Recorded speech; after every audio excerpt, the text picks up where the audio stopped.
Hey everyone, thank you for clicking on this video. I'm going to do a tutorial on how to do explosions in Sony Vegas, and I got a suggestion from Mace to the Face on how to do this, and so here we go. There's no way to actually generate explosions in Sony Vegas.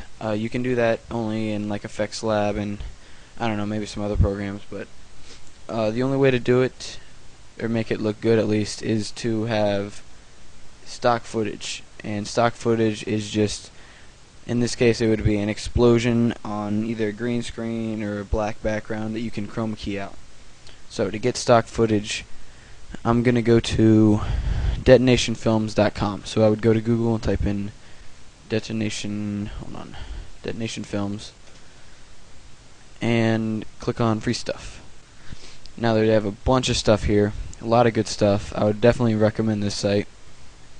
They have muzzle flashes, explosions, more explosions, lots of good stuff. So you would just download one of these, whichever one that you would want, and when it's done downloading you would go into Vegas and drag the file onto your timeline. So here it is. This is just an explosion on a black screen. Now I have this clip right here that I want to put the explosion on top of.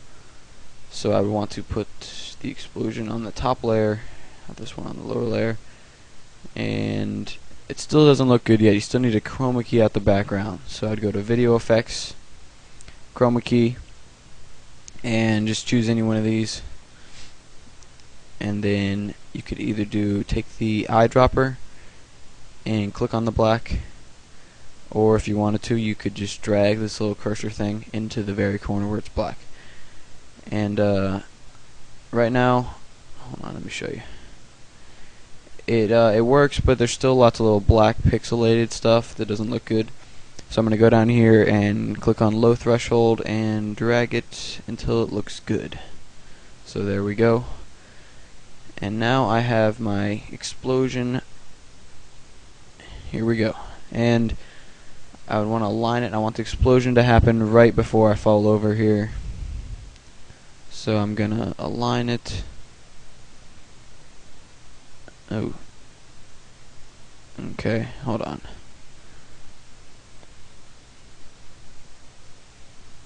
That one's too slow. I'm gonna choose this explosion. I want that one. Okay.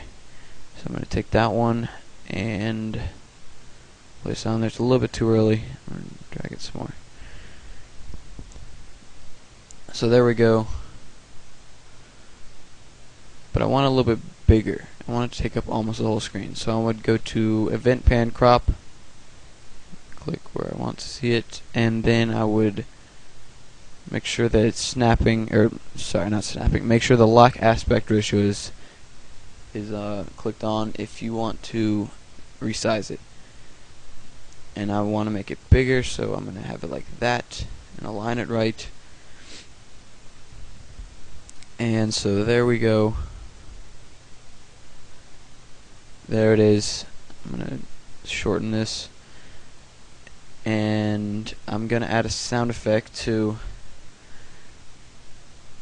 It's better if you have a sound effect. I don't remember where I got this one. I'm sure you could search on Google for a sound effect and find one.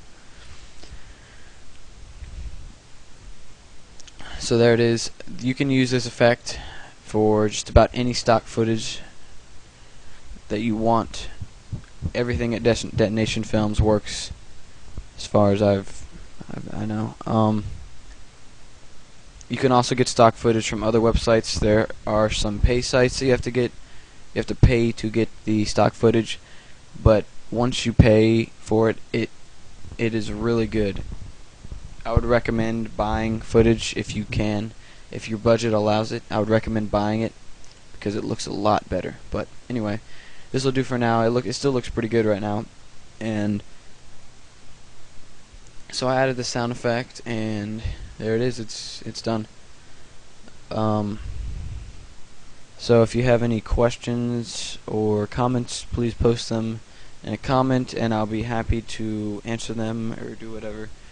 And so I'll show you the final result of this clip, and so thanks for watching.